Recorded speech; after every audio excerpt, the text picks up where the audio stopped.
Okay, we're pretty deep here. I'm gonna start with a call. Oh, I hit the royal flush. Oh my gosh, this set of queens. Tonight at the lodge here in San Antonio, I sit down with $500 and probably deep down at this point, I maybe get tilted a little bit. Like how? And I am on my way to Austin for the lodge's meetup game. But I maybe deserve to lose it with the way that I played this hand. Jack 9 versus the Jack 5. What's going on, everyone? It's Saturday and I'm hanging out here with Noodles. Today I'm going to be going to play some cash games. Up a nice bit here, like $2,000-$3,000 in the last couple of cash sessions. What are you doing today, honey? What's your plan? Nothing. I just finished up doing some voiceovers for YouTube and it's time to actually go play. But before I head out, I wanted to give a year update. It's about 6 weeks into the year. It's February 15th. I have played 4 live tournaments. I am at minus 785. I have played 3 live cash game sessions. I am plus 1844, which is plus 1,059 for live poker this year so far. And online, I have played 400 tournaments so far, and I am down 568. Not too bad, actually, but this includes a 10K upswing from January 26th to February 4th. Thank goodness for that, because that brought me to basically break even. So that brings the totals for the year to plus 491. I'll take it. A lot more year left. And with that said, I'm on the way to go play some live poker. Tonight at the lodge here in San Antonio, I sit down with $500. Let's get into the action. So in this first hand, I look down at 3 deuce off in the small blind. There are a bunch of limps and I decide to just complete in the small blind. The flop is ace deuce 3. So I flopped 2 pair on a pretty dry board. I check. The big blind bets 15. One early position player also calls and the rest fold. It gets back to me, and now when my opponent has bet $15 into a $10 pot in a multi-way pot, they're gonna have a big hand. So unlike some other situations where I don't like raising these dry ace-high flops, this is a situation where I'm fairly certain my opponent is not going anywhere. So I bump it up to 50. The big blind who bet out puts in the rest of their stack, $86. The early position player who had called now folds, so we're heads up, and my opponent wants to run it twice. I'm down for that, let's do it. The first board runs out ace, deuce, 3, ace, queen.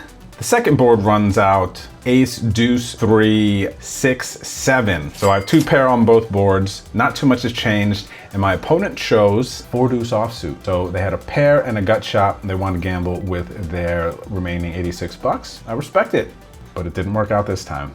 On to the next one. Now there's a $5 straddle. I have ace 9 of hearts. I open from early position to $15. 2 middle position players call, the big blind and the straddle. So we're going 5 ways to the flop. The flop comes deuce, deuce, 4. 2 diamonds. It checks me and I fire out 30 with some primary intentions to thin the field a bit, set up some bluffs later. Only the big blind calls. The turn brings a 7 of hearts. So now I've got some additional equity here. I can hit a heart on the river to make my hand. And since my opponent has not raised, it's not that likely that they're gonna have a deuce in this situation. Maybe sometimes a solo played full house, but I feel like I can get them to fold by the river. Big blind checks. I continue with my aggression. I bet $60. My opponent calls, so this is great. If they didn't raise the turn, they have a 1 pair hand and I can get them to fold this river. The river though brings a 9. So now I actually don't have to bluff my hand. I very well could have the best hand here. Now with $255 in the pot, my opponent reduced to just a 1 pair hand. After they check, I decide to go for some thin value here and bet a ridiculous $30, hoping to maybe induce a bluff, get called by ace high, never get a hand like 6s or 5s to fold. Looking back, I think I could have bet a little bit bigger here to still accomplish the same things. But nonetheless, my opponent does call. I table my ace 9 and I end up winning what is now a $395 pot. Let's go. All right, now this is where things start to go a little sideways for my session here. I'm in the $5 straddle. I look down at King Deuce of clubs. There are 3 callers. I check my option. We go 4 ways to the flop. The flop comes Queen 7-4 with 2 clubs. I've got a flush draw here, but how do I want to play it? Decide to check. Checks round to the button who bets 10 bucks. Everyone, including me, wants to see the turn. We call. The turn brings the Jack of clubs. Beautiful. I've hit my flush. Now how do I want to play it? Weirdly now, the big blind leads for 12 bucks into this $61 pot, which is confusing. But I usually think that this is a weak hand, and for some reason in this instance I decided to call. But looking back at it now, honestly, when opponents bet this sizing here, they are usually blocking to get to a draw, and they will pay more if we raise. So I think I made a mistake here by just calling, even though I can allow for some weaker hands behind to come in when I'm a huge, huge favorite. But nonetheless, there's one more call and a fold. We go 3 ways to the river. The river comes the Queen of clubs, man. My flush is counterfeited now. Now, if my opponent happens to just have the ace of clubs, they will beat me. And on the good side, maybe, geez, the Queen of clubs and Jack of clubs are out there. I'm hoping, what, 10 of clubs pays me on this river and somebody doesn't have the ace of clubs? The opponent who block bet the turn now bets $50 into this pot with 2 people behind them. And with the second nut flush, I'm not really gonna put too much thought or energy into this. They get my 50 bucks, I call, opponent behind folds, and I am shown pocket aces with the ace of clubs. Now, okay, ace of clubs, I get the turn bet, but how does this opponent have pocket aces here with all this action? It makes no sense to me. And probably deep down at this point, I maybe get tilted a little bit. Like, how? And then from here, my session starts to go a little bit like this. And now, after an hour and a half or so of losing my chips and having to add back on, I'm starting to claw back, and then this hand happens. With the $5 and $10 straddle on, I look down at ace king. I raised to 20 bucks from middle position, which is definitely small with a $10 straddle on. Late position calls, cut off min raises to 40. I don't know what to tell you about these Texas cash games. You're just gonna see stuff that you won't see anywhere else. Weird raise, right? The straddles fold and I re-raise to isolate.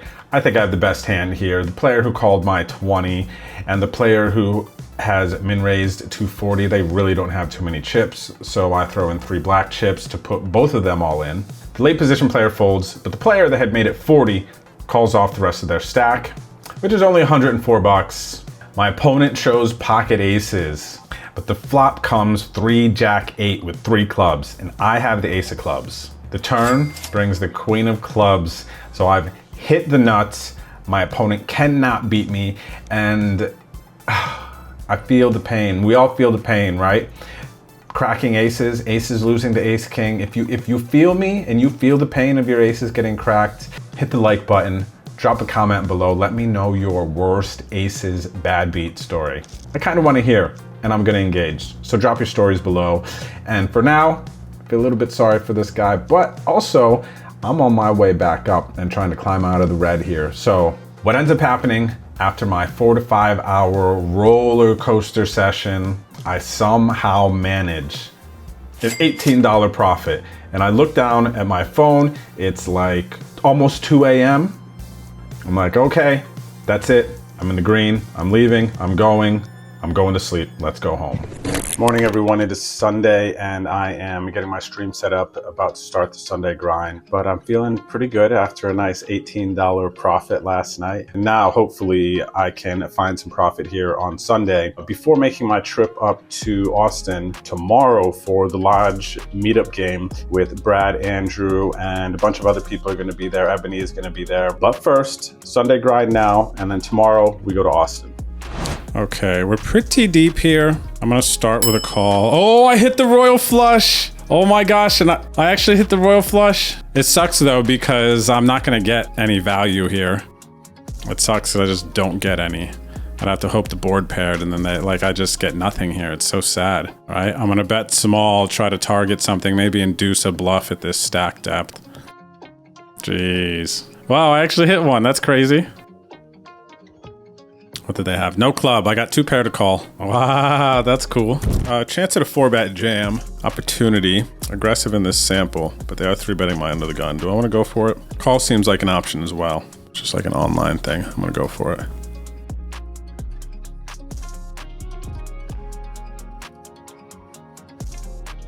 Seven. Oh my gosh, the set of queens. That's so painful for them, man. They're like, this dude is such a fish. Right now, they just pounded their desk, and I feel that.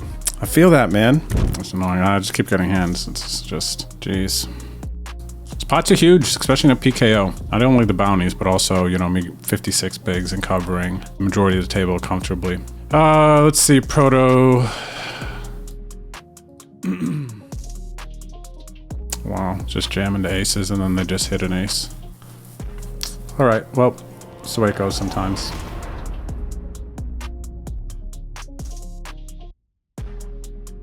All right, a little redemption.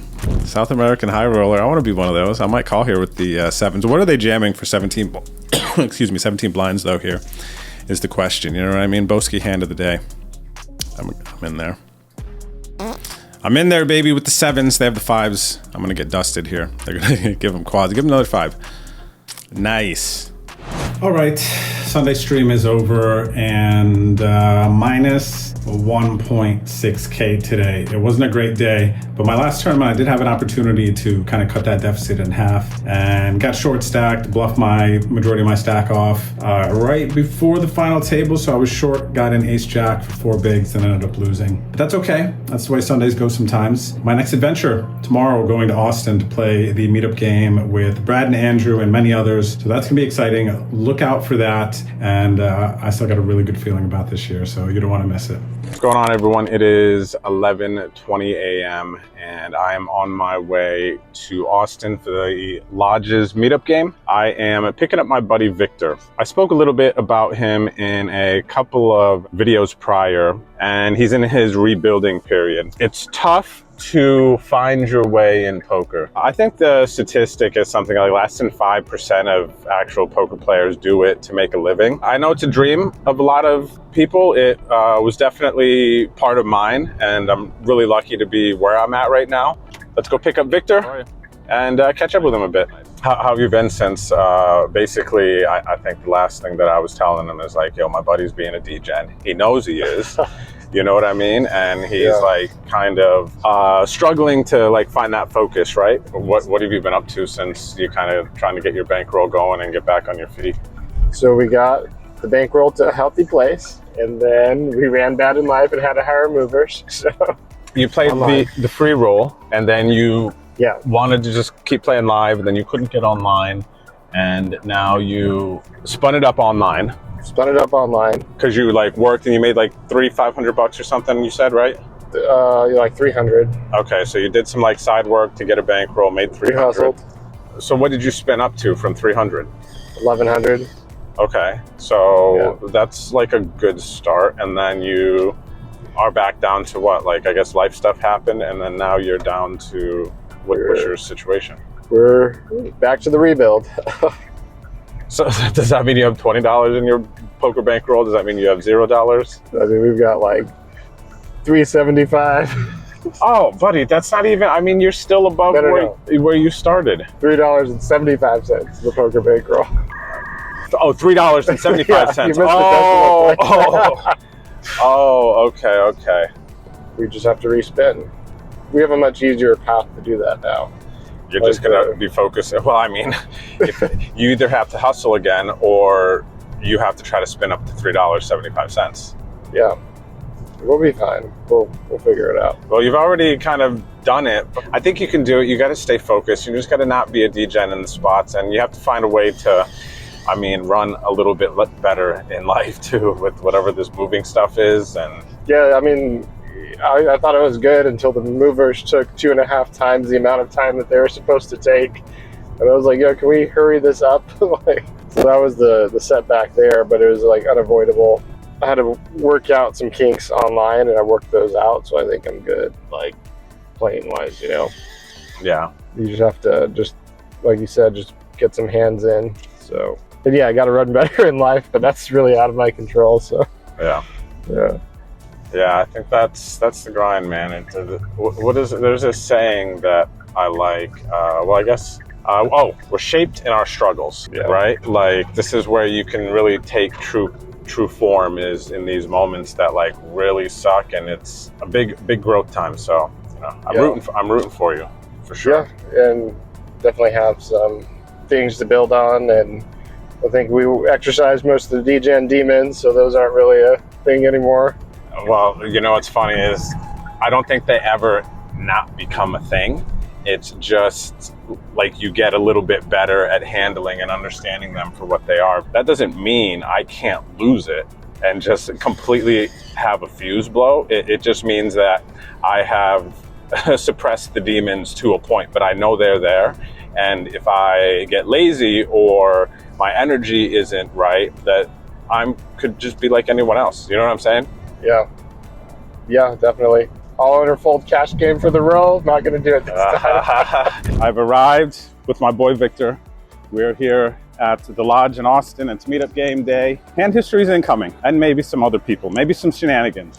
So going into this lodge meetup game, I already know this is going to be a splashy session. I already know I'm here for the people. A lot of players have traveled from all over the country, people even the world, to play with Brad, Andrew, and everyone else who's going to be at this meetup game. So I'm not going to be necessarily playing my best poker, and sometimes that's just the way it is, especially if you are some sort of a poker ambassador or representative. My goal going into this session is to make sure people have a good time and an enjoyable poker experience. I sit down here with $460, but it was just the amount that made the chips in my pocket even. So it is what it is. I'm kind of weird. So the first hand I'm sharing with you here is a sweat with a buddy hand. I have made friends with the gentleman to the left of me. Super nice guy, part Filipino, just like me. Some like Asian mix, I don't know. His energy was a really cool dude. So check this hand out. I'm gonna let the tape tell you, but this embodies the energy of a really fun meetup game. That's him, right? You got jacks? Okay. Joe has. Oh, he's in. He makes the call. Meetup games. Gotta go twice? Oh, he wants once. You're flipping. I He's think got I'm behind. jacks. He does? He's got. I'm guessing he has jacks. Yeah, I'm guessing jacks. I think I'm behind. Let's see. Picked up the clubs. Ace king. Okay.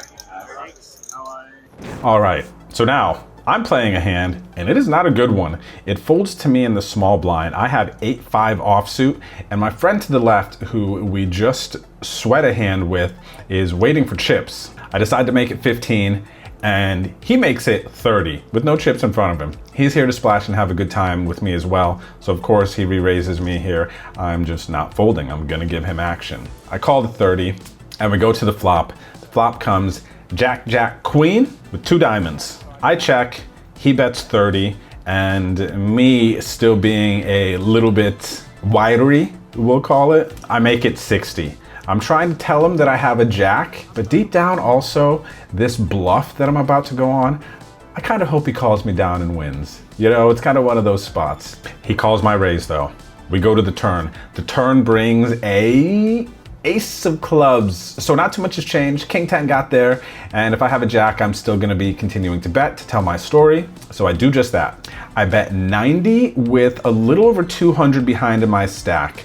I don't wanna bet too big and commit him to my final river bet, but I also don't wanna bet too small and make it look a little bit fishy. My opponent calls again. The river comes the 8 of clubs. And what am I to do except continue to tell the story? I push all in with what ends up to be $230. And yeah, I'm hoping for a fold because I am competitive. But like I said, if he calls and wins, you know, good for him. He's getting dapped up and I'm gonna be happy for him. But he finds a fold, I win the hand, and in good fun, I show. And then we all take our shots that we have been waiting to take at the start of the hand. So this next fun one, I've got pocket kings, and I'm just playing all my hands backwards, basically. Middle position opens. I just flat to keep my hand disguised, hope somebody else raises. I got my friend to the left who is bringing quite a bit of action, so there's a decent chance he's gonna raise.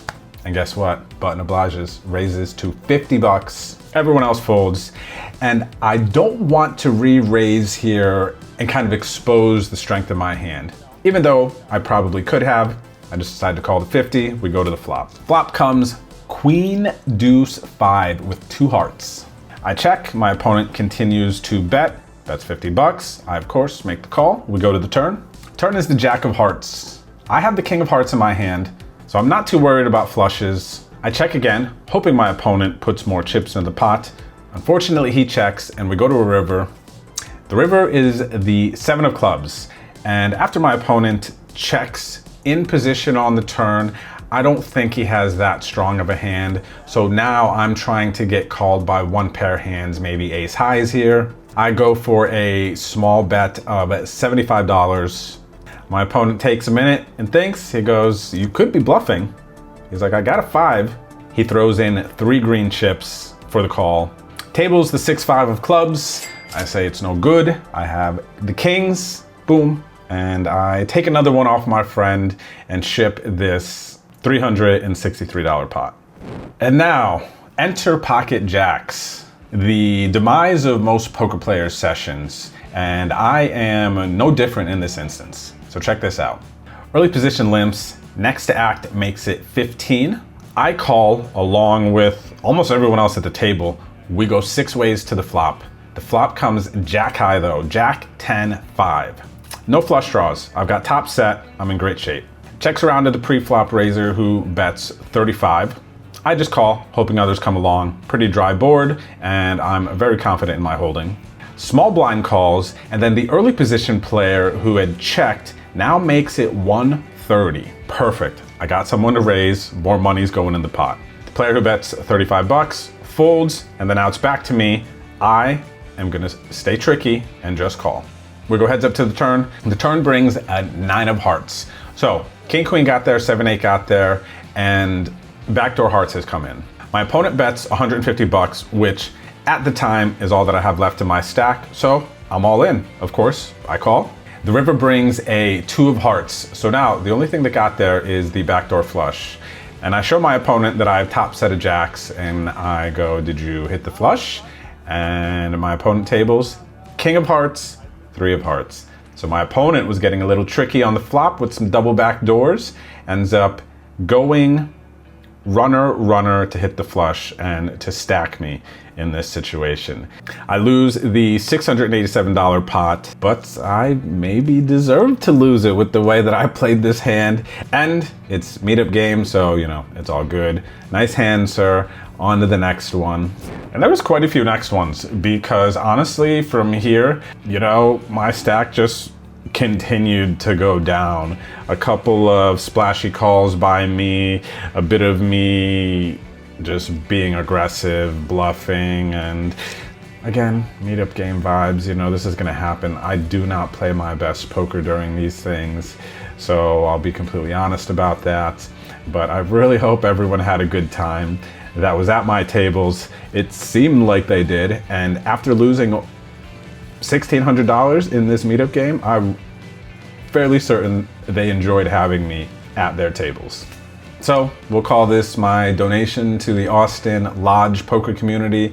Everyone, I hope you enjoyed my company, and I will see you next time for sure, okay? Good morning, what's going on, everyone? It is Wednesday morning and it is league night, but I've got some things this morning going on and I've been getting back into this more recently, doing some coaching. I love coaching, actually. I love talking about poker. I love hearing about people's poker journeys and then how they've got to this point. I know that there are a good bit of players that are probably watching this video that just play live poker, and that's totally fine. But what I wanted to say here is poker tip number 333. Getting advice and reaching out to a coach is going to be, in my opinion, one of the fastest ways to advance your game from point A to point, not even B, like you can go to see, because there will be some enlightening things that somebody with experience that looks directly into your game can tell you just from seeing a couple of things. I don't know if I'm going to be listing my coaching or actually actively looking to do more of this.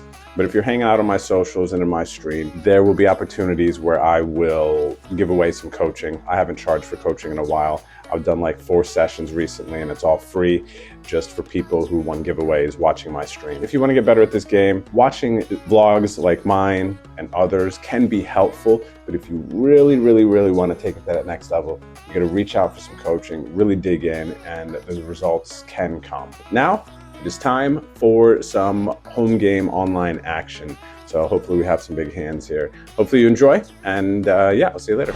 I got rid of a jack to keep the 4-5. Let's see if it pays off, Cotton. Everyone else had a jack too. Oh my gosh, I'm going home, everyone. I'm going home. Straights, 2 pair. Oh, wait, did we get to another hand? Everyone lose. Oh, ace high straight. Everyone lost from 6-handed to out. Oh wow, jack 9 versus the jack 5. Straight on the board, somebody had an ace though. Somebody had an ace. So everyone else lost. Because we all had the same hand on the board. That was... Yeah. That was a crazy one. From 6 to win. Ah, that's fun. So that happens. If everybody has the worst hand, then they just lose. From 6 to win. Oh, that's a sick run out, dude. That's a sick run out, man. This was a pretty fun week. It was also Valentine's Day, so there was a day this last week where Hannah and I just ordered some food. I turned off from everything and we just hung out and got to enjoy each other's presence, which is great. The Lodge meetup game is always so much fun. The home game this week was great. For those of you who don't know, I have a Wednesday night league that I run on my Twitch stream. You can go to twitch.tv/betondrew to check it out. Wednesdays, 8 o'clock Eastern, join me for 4 hours of home game fun and giveaways. So for those of you who are enjoying these vlogs, please do me a favor. If you've made it this far, don't forget to hit the like button and subscribe. Drop a comment below. It helps with the algorithm, as everyone says. But this is a real thing, you know, if you want to support me, support these vlogs, please don't forget to do those things. And, you know, engage with the video. Let me know what you enjoy seeing and let me know what you would like to see more of. But past that, I will see you on the next vlog. Until then, good vibes, God bless, peace. Thanks for watching.